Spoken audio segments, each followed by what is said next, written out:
So how's it different here than in the UK for you? I mean, It's travel back and forth. It's a hell of a sight warmer here than it is over there. Yeah, you don't have to freeze all day, every day.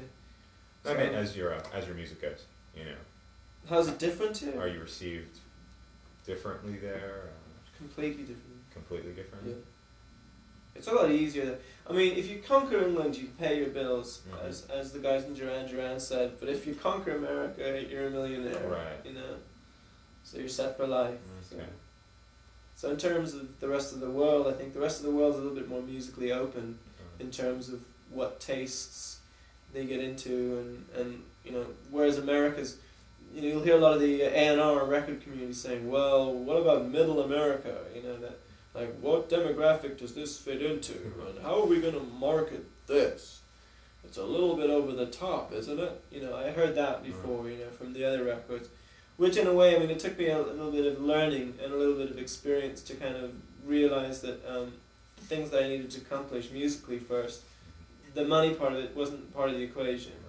So in terms of me just musically growing and evolving, I just tended to regard that as being more important than the money end of it.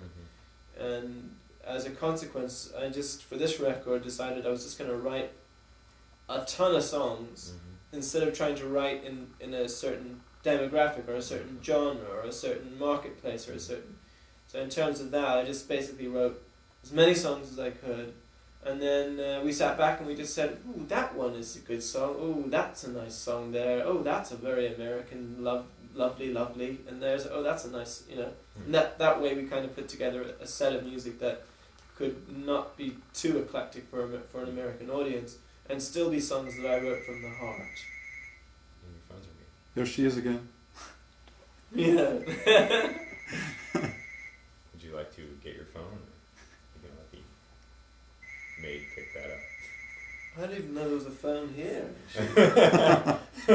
Whose phone is that? No, it'll ring 4 times before my machine picks it up.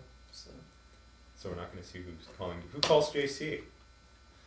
Who calls me? Who calls JC during? Well, how the hell do you think you got here? Well, I don't know. It's my other interview. We just came up the hill. It's time for my fix. Oh. It's my pusher. It's my pimp.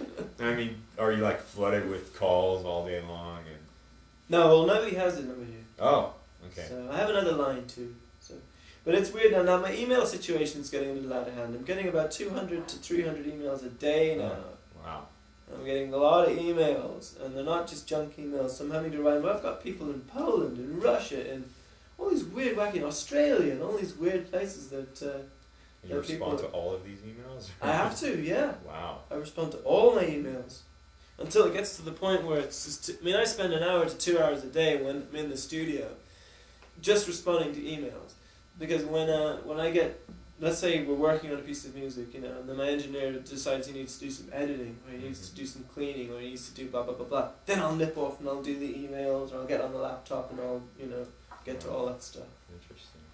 So you're getting pretty desirable and unobtainable.